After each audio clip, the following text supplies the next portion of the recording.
The Seahawks have a number of worthy candidates at the nickel cornerback spot as they head closer to training camp. Who has the edge and who might be the wild card to watch? We're going to be breaking it all down on our Blue Friday edition of Locked On Seahawks. You are Locked On Seahawks, your daily Seattle Seahawks podcast. Part of the Locked On Podcast Network, your team every day.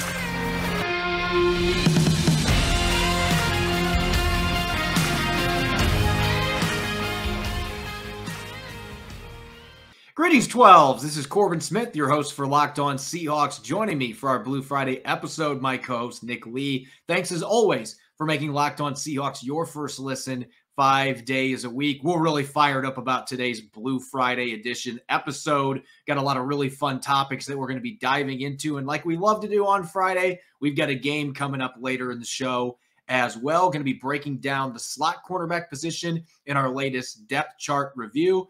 Less than 6 weeks until training camp. It's going to be here before you know it. So without further ado, let's get to it. Now for your lead story here on Locked On Seahawks. The NBA Finals culminated last night with the Golden State Warriors winning their 4th championship in 8 years. Go Dubs. Diehard Warriors fan have been since I was about 4 years old. So really excited to see them get back on top, and especially after having a couple really down seasons, to see Steph Curry and company get back to the top was exciting, at least from my standpoint. But Nick, many of our listeners may be wondering, why are you talking about the NBA Finals? But if you paid any attention to this series, yes, Steph Curry was the MVP and he deserved it. He had to be the MVP, average over 30 points per game in this series. But I think the real X factor in this series was none other than former #1 overall pick Andrew Wiggins, who I think was the second best player in this series for either team. I think it was Steph Curry and Andrew Wiggins, and a lot of people proclaimed him as a bust because he was supposed to be the next MJ when he entered the NBA and never was able to lift the Timberwolves during his time there. But in Golden State, as a secondary scoring option and a great defensive player, really has turned his career around. And that kind of got you and I thinking a little bit about a Seahawks-related topic. It did. I mean, we see this every once in a while in sports, maybe not to the volume of Andrew Wiggins, but a guy who busts out a little bit, quote unquote, in his maybe the first few years in the league. Some guys just take longer to get going. Sometimes it just the right system, and some guys just can't be the guy. And he had to be the guy with the Timberwolves, where obviously he's not the guy, or maybe not even number 2 or 3 with the Warriors, and that helped him thrive. And I think that there's something to that. You see that in baseball, football, hockey, whatever. There's just guys who are clearly extremely talented who maybe just can't handle being the #1 guy, all that pressure, all that on his shoulders, but can just thrive in the right system, maybe flying a bit more under the radar. And so just looking at it from a Seahawks perspective, a former, first-round pick and a top 10 pick with at least 20 career games or 2 seasons in the NFL, currently on a rookie contract, that is perceived as a bust with his original team. We're going to look at this from the Seahawks perspective as far as maybe someone who wants to, who do we want to add to the Seahawks that meets that criteria? Maybe an Andrew Wiggins kind of story, perhaps, for the Seahawks, bringing him in, coming from an embattled rookie contract era and having him thrive with the Seahawks. So Corbin, go ahead first, and who do you have as your guy? Yeah, when I was thinking about this, who could be the Seahawks' Andrew Wiggins? Former top 10 pick, at least 20 career games or 2 seasons in the NFL, currently on a rookie deal. Of course, our listeners are going to think, well, you could go quarterback. Seahawks don't have Russell Wilson anymore. And I was looking, and the problem is the quarterbacks that have been picked in the last however many years. I mean, I could go with Baker Mayfield here, but we've talked so much ad nauseum about the possibility of Baker Mayfield ending up in a Seahawks uniform, and that would be, in my opinion, a worthwhile selection there. But somebody like Josh Allen is a superstar with the Bills, so he's obviously off the table, not a perceived bust in Buffalo. I really strongly consider Josh Rosen. No, not really. But looking at the top 10 picks from the last 4 years that are still on their rookie contracts, players that maybe haven't lived up to what their teams thought they were going to do. Quinnen Williams of the Jets is not a bust per se, but he isn't an all-pro. He hasn't been a Pro Bowler in any of his seasons in the NFL so far. He's been good, but not great or elite. He hasn't been that difference maker you expect from a player that is a top 3 selection. And yet at the same time, this is a player coming out of Alabama that I thought was going to be one of the elite defensive tackles in football. He's still very young, very athletic at 303 pounds, can dominate in the trenches, can play in any scheme, can play 3-4, 4-3. And I look at the numbers the last couple of years. He has nearly 14 sacks his past 2 seasons. He can get after the quarterback. He can collapse the pocket. He can defend the run. He just hasn't put everything together the way the Jets thought he would. And the Jets, it's been a difficult situation for any of their players to play to their upside because they've been terrible. But I think Quinnen Williams in the middle of this defense, as much as I love Poona Ford and Al Woods and some of the other players the Seahawks have, Quinnen Williams would have a much higher ceiling than any of those players. And I would just love to see what he could do with this defensive line group. So that would be my Andrew Wiggins, a former top 3 pick that I think could end up being much better with a change of scenery playing in Seattle's defense. Yeah, I think the Jets were expecting maybe the next Aaron Donald, or at least Aaron Donald light. And I don't know if it's very fair to expect this generation's Reggie White. But for me, it was a bit harder. I really wanted to look at positions of need and also just important positions, thrown around quarterbacks, certainly. A certain guy, named Josh Rosen, perhaps. No, that's not true. April Fools in June. For me, even though I do like a bit more the situation at right tackle than I did pre-draft, I think Abe Lucas has a real good shot of being a pretty good player there. Stone Forsythe. I mean, they have options. But Mike McGlinchey, right tackle from the San Francisco 49ers, 9th overall pick in 2018. I know it's not quite as sexy to be the right tackle, and sometimes and then as the left tackle, the Niners have had some pretty good left tackles in recent years.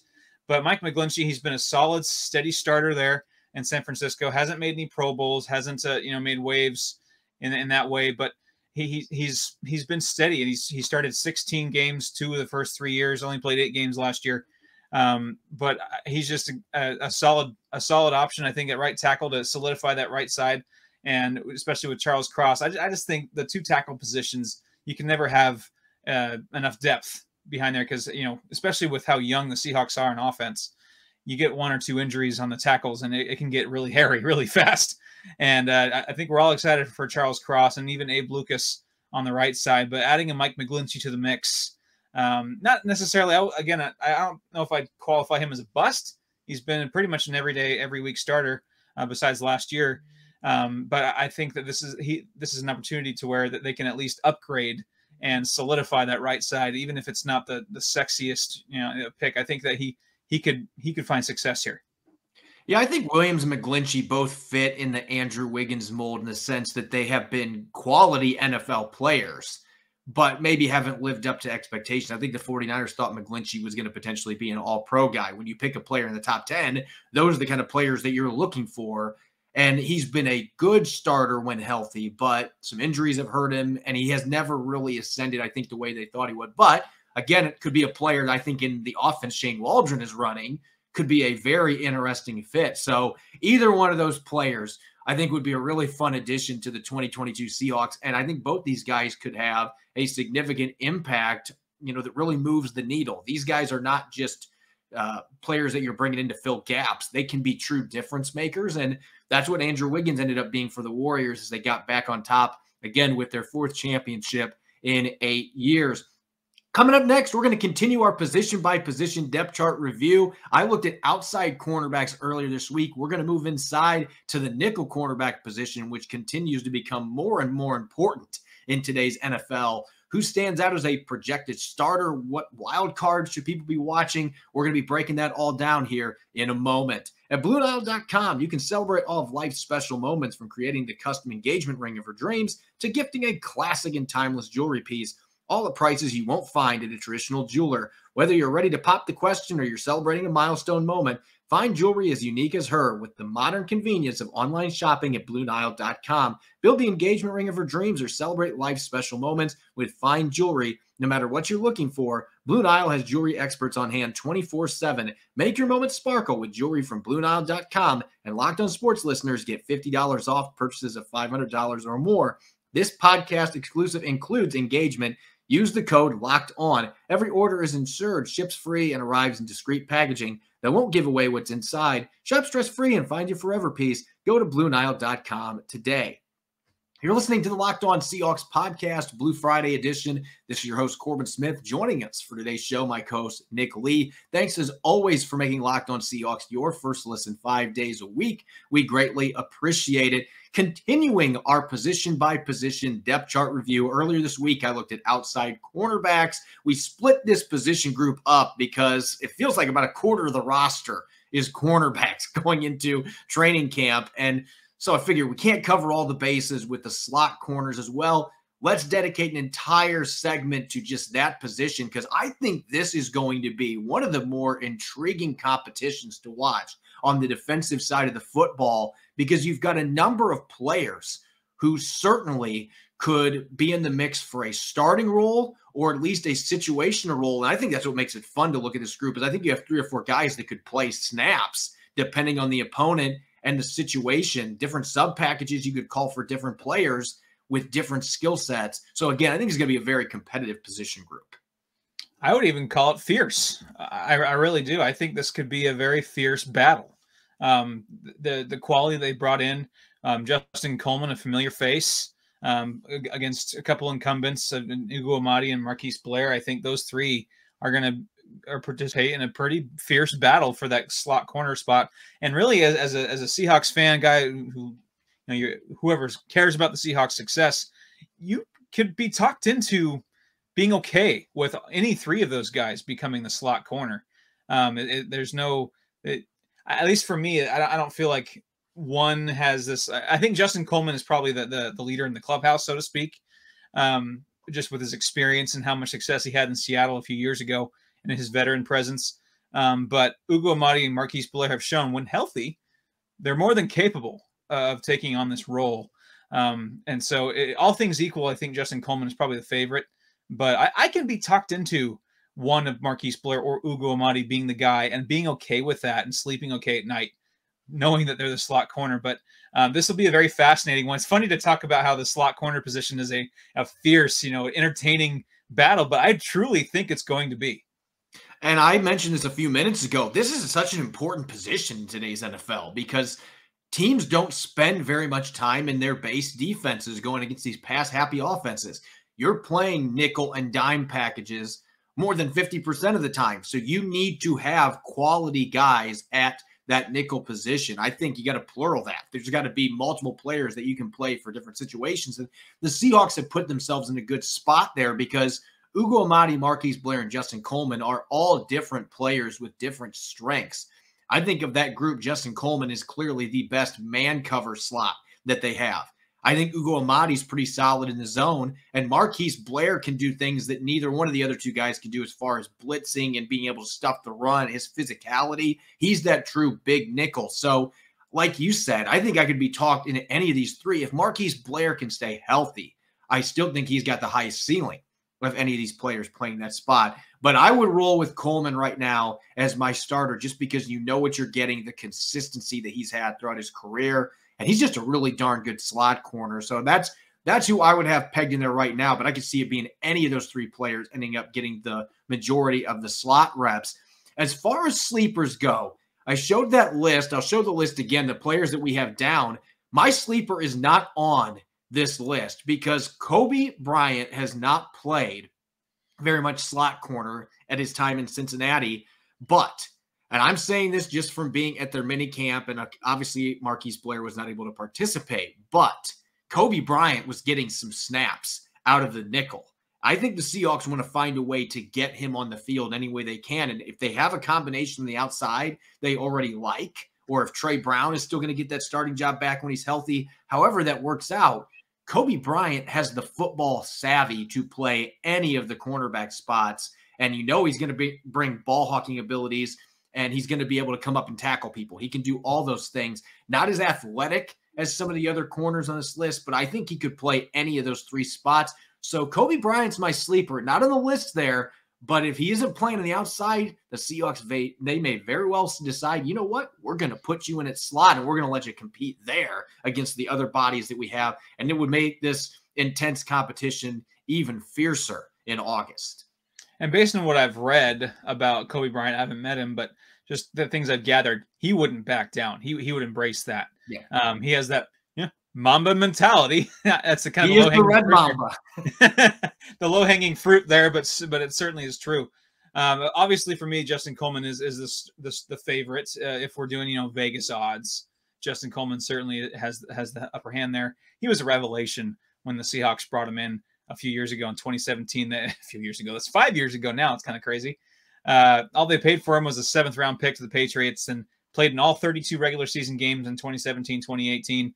3 picks, even 2 pick sixes in 2017. And since leaving Seattle, it's been kind of up and down, but I think he kind of found his way back a little bit last year, playing some quality football down the stretch.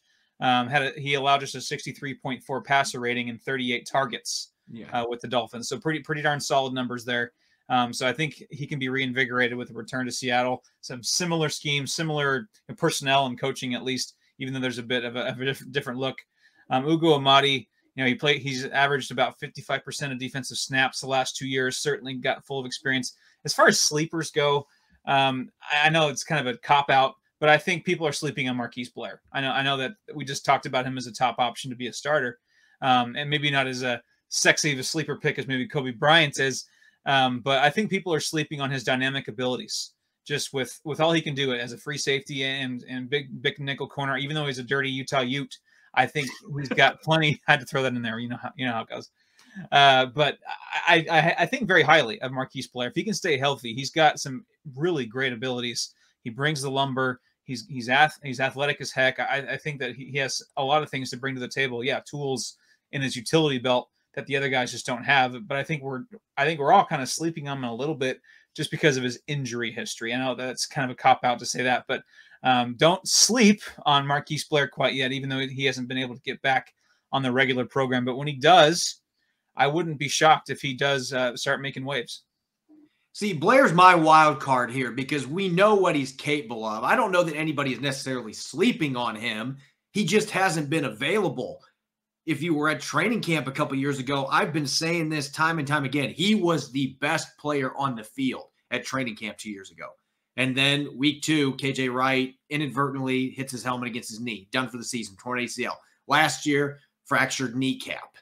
He's just been unable to stay on the field. But that makes him the wild card because we know when he's healthy that he can be a difference maker. And he brings different tools to the table. I don't even know if he's going to be getting all the snaps out of the slot. I do think there's a chance they're going to be mixing and matching 2 or 3 of these guys because they all have different skill sets. And depending on opponents, they may be better for your game planning. But Marquise Blair, the ability to come up and hit people, to blitz, to cover tight ends and bigger receivers, and have the athleticism to go against quicker guys, he has a very versatile skill set. You just want to keep him on the field. So to me, he is definitely the wild card of this group. And maybe the toughest one for me, thinking about who the player is that's on the bubble, because when you have this many players competing for a prime starting spot, there's always going to be somebody on the outside looking in. Ugo Amadi is my selection for this one. Not that I think he is going to be on the outside looking in and not on this football team. I expect he will be on the roster in week 1. But he would be the one guy of these 3, if everybody's healthy, that I would think going into camp that maybe it's not a 100% chance that he's going to be on this team because he's in the final year of his rookie deal. You can save some money by cutting him. I don't know that they would have any reason to open up cap space, but it would create some cap space doing that. If he doesn't stand out in this competition and they have some other young guys that emerge as quality special teams players, then he might end up being a player that could be expendable, either trading him or cutting him. Again, I don't think that's going to happen. I expect those top 3 slot corners to be on the team in week 1. But if I had to make a prediction which one of those 3 has the least stable ground underneath him going into camp, I would say Ugo Amadi. Yeah, I can be talked into Marquise Blair for his injury history. If he comes in training camp and gets nicked up again, I could see them cutting ties there. Just with he's not the best abilities, availability. We talk about it all the time, and he has not been available. So kind of my sleeper and my wild card on the bubble are all kind of Marquise Blair because just what he can do if he stays healthy. But again, yeah, if he gets dinged up again, I think that might be too much. I think he has a shorter leash as far as not being available than maybe Ugo Amadi does. But I also agree that the loser between Justin Coleman and Ugo Amadi, if there is a loser, I will probably be on the bubble. I would probably lean towards Ugo Amadi being on that list because I think they're just very similar in their abilities. So, but for now, I think, yeah, let's assuming all situations are the same with the injury history, any sort of mix or any sort of uncertainty with Blair's health entering and throughout camp, he could be on the bubble. I think you can make an argument for any of those three players, whoever ends up at the bottom of the three. I mean, Justin Coleman's a little older player now, so if he comes out and his training camp isn't great and he doesn't look like the player from a few years ago, Seattle has brought players back for a second spin and cut them quickly. It's happened several times. I don't predict that, but I'm not going to sit here and say it's impossible that could happen. So, again, this is going to be a very intense competition with those three guys, maybe Kobe Bryant working his way in there as well. And so you could have four players competing, duking it out in camp to get these primary snaps out of the slot. You could do some mixing and matching. So it is going to be a fascinating positional battle to watch. It's Blue Friday, and our regular listeners know we love to play games on Blue Friday. We're going to continue that tradition today with a classic game of what's more likely. We're going to get to that here in a moment. You know how our friends at Built Bar are always coming up with amazing new flavors? Well, they've truly outdone themselves this time with their new mud pie flavor. And for the first time ever, Built is introducing the new mud pie flavor in both mud pie bar and mud pie puff. They're both delicious. I've ate my sample boxes for both already 3 days after I got them. Not sure what mud pie tastes like? Well, if you're a chocolate fan, you'd better sit down for this. The new mud pie bar is rich, whipped cream and chocolate mousse smothered in 100% real chocolate and topped with cookies and cream crumble. If that sounds delicious, well, it is. You've got to try mud pie as soon as possible, and you need to hurry because the mud pie bar and mud pie puff are only available for a limited time. Visit Built.com to taste the deliciousness for yourself. Not convinced? Luckily, we saved the best for last. It's actually good for you. No, really, all Built products are low calorie, high protein, and low sugar. Mud pie is packed with 16 grams of protein and only 150 calories and 8 grams of sugar. It's like your mom baked the most deliciously creamy chocolate mud pie and wrapped it up just for you. Mud pie bars and puffs are available at Built.com right now, but they're going fast because they're delicious. Chocolate mousse, whipped cream, cookies and cream crumble. Stop drooling. Get to Built.com right now to order your box of mud pie bars and puffs now. You won't regret it. Visit Built.com and use the promo code LOCK15 and get 15% off your order. That's LOCK15 at Built.com for 15% off your order. You're listening to the Locked On Seahawks podcast, Blue Friday edition. I'm your host, Corbin Smith. Joining me for today's show, Nick Lee. Thanks as always for making Locked On Seahawks your first listen 5 days a week. It's a Blue Friday tradition. It's been a few weeks, actually, since we've played a spirited game on Blue Friday. So you and I were champing at the bit going into this episode. For this game, we're going to play a little bit of what's more likely. And how this works, pretty simple. We're going to have two different statements, and you and I have to decide what's more likely to happen this upcoming season. So without further ado, Nick, let's get to our first one. What's more likely? Seattle earns a top 5 draft pick or Seattle clinches a wild card berth? Woo, getting hot right off the start here. I love the earns a top 5 draft pick. I'm going to go more likely they earn a top 5 draft pick. Not because I think that I could be talking to them being in contention for a wild card spot, especially now that they've added that extra spot. I'm just, are the Seahawks better than 5 NFL franchises this year? And I'm not sure they are. The quarterback is such a pivotal part of success in the NFL. Yes, they have talent other places. Yes, they have some of the best, one of the best wide receivers in DK Metcalf, 2 of the best wide receivers with Tyler Lockett. Who's throwing him the football, and offensive line, I think, is a work in progress, which it could turn out to be solid if the draft picks work out. Running back, Rashad Penny, that there's some uncertainty there, even though he was solid to end last year. So there's just a lot of uncertainty, and I'm not sure that they are better than 5 NFL franchises, because that's what it's going to take to not have a top 5 pick. And on the flip side, are you better than are some of the top half of the NFC? Could be pretty tough. It's clearly not as deep as the AFC. AFC is brutal. If the Seahawks were in the AFC, I think this would be an even easier question. But I'm going to go more likely that they get a top 5 pick, but it's honestly not by much, though.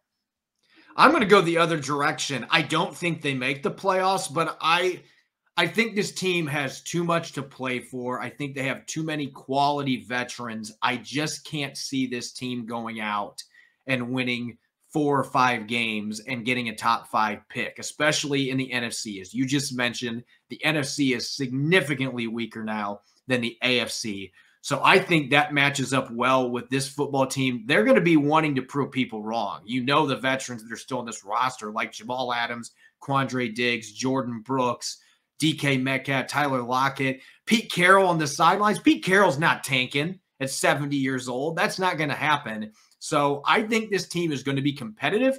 I don't think they're going to make the playoffs. But if I had to bet between these two scenarios in the NFC, the way it's constructed right now, I would pull the trigger on a wild card. If I had to gamble, I would gamble for the wild card berth and not a top 5 pick. Might not be what fans want to hear, but that's just the way that I feel about it. I think there's too much talent for them to be in the top 5. Next up here, what's more likely? Baker Mayfield starts in week 1 or Chris Carson plays 12 or more games in 2022. Oh, man. I mean, there's speculation that Chris Carson won't even play 1. I mean, who knows? I'm going to go it's more likely that Chris Carson plays 12 games. And here's why. It's not necessarily that I truly think that Deshaun Watson is on his way to a 1-year suspension in Cleveland. And if that's the case, they're going to have to, go back to the rebound girl in Baker Mayfield, who, maybe he doesn't want to do that. And maybe he kind of plays hardball and is shipped out of town anyway, because the Browns would really be up a creek then. But I truly think that Watson will be suspended and that Mayfield will be needed in Cleveland. So I think it's pretty unlikely now that more stuff is coming to light about the Deshaun Watson situation. I think that's really where my decision kind of was influenced. I don't believe that Chris Carson is going to play 12 games for the Seahawks this year. I just don't. I don't believe in that neck. That's a really tough situation, but I actually think it's less likely that Baker Mayfield makes his way to Seattle, especially given the situation with Deshaun Watson. I'm going to go with Mayfield on this one, even though I don't think either one of them is going to happen. I'm hoping Chris Carson can find a way to play. I've been saying this all along. I'm not rooting against the man. If he can get out there and play and he's been cleared and it's not going to jeopardize his long-term health, then I'm all for it. I just think with the things that have been said, and Chris himself, and he was saying here on our show last week that he's not thinking about retirement and things of that nature, but we've got that date coming up here later this month where he's going to be in Dallas, and I think that is what's going to determine his fate. So I think that the Mayfield thing, the way that he is, the way that his personality is, I can't see him being willing to dance with the Cleveland Browns. If they're like, hey, Deshaun's out this year, we need you, he'll be like, oh, great, a great situation for you. Well, I'm not helping you.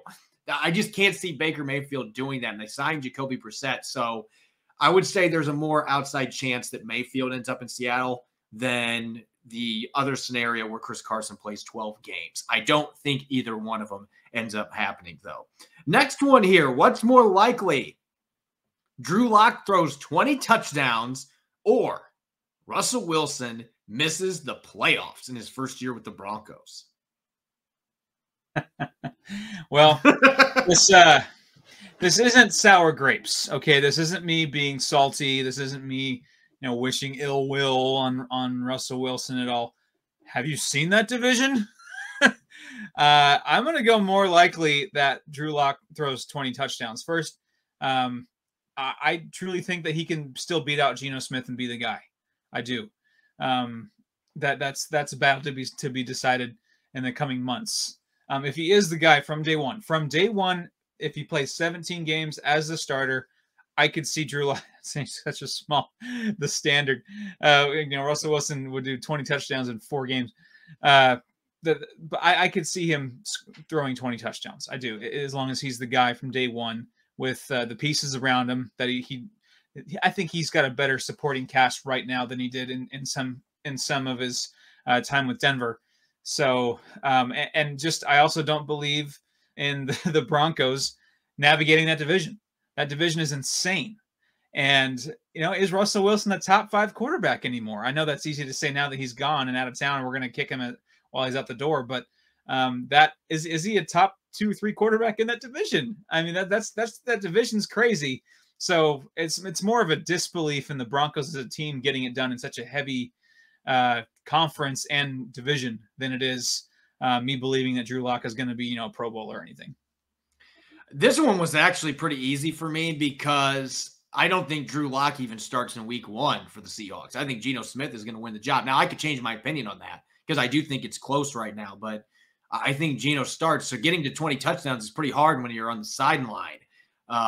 So, yeah, I think that it's more likely that the Broncos miss the playoffs because of that division that they are in, as you mentioned. I mean, the Chargers, the Raiders, and the Chiefs, I think you can make arguments for all 3 of them to get to the Super Bowl this year. I truly believe that. And the Broncos are in that division. The Broncos could easily be a playoff team and win 10 to 12 games. But, man, it's going to be brutal trying to get there. So, yeah, if Lock wins the job in week 1, 20 touchdowns, probably not overly difficult in 17 games. But I'm basing this mostly off of the fact I think Geno Smith starts in week 1, and I've been saying that for quite some time. Next one here. What's more likely? Rashad Penny wins the rushing title or DK Metcalf earns first team All-Pro? This one was the easiest one for me. DK Metcalf wins All-Pro is more likely for me. I mean, we all know DK Metcalf is one of the top talents in football at receiver, and he's proven it on the field consistently. While Rashad Penny had a crazy run that was awesome to end last year, the consistency and the track record just is not there yet. And there's only one rushing king. There's a couple spots for first team All-Pro for receivers. So there's a bit of there's extra spots there, 1 or 2 spots. I don't exactly know how many first team All-Pro receivers there will be are named. 2 or 3, I think, maybe 4. So I think it's just more likely that DK Metcalf finishes as a top 3 or 4 receiver in the league than it is Rashad Penny having the most rushing yards. I mean, you got Derek King out there. You got plenty of guys that are plenty of stud running backs out there that are gunning for that rushing title. And I think DK Metcalf has a better chance of being named one of the 3 or 4 best receivers. I'm telling our listeners, we are not purposely picking different ones every time. It's just the way it's playing out. Have you seen the quarterbacks the Seahawks have? As great as DK Metcalf is, fair. I just don't know that the numbers are going to be there with the quarterbacks that they have. And maybe I'm putting too much faith in Rashad Penny with the injury history, but we saw what this guy can do the last 5 or 6 games last year. And I don't think he's going to have to shoulder all the load because they do have Ken Walker III if Chris Carson's available. And you could make the argument, well, that means he's not going to get enough attempts, but we've seen how explosive he is.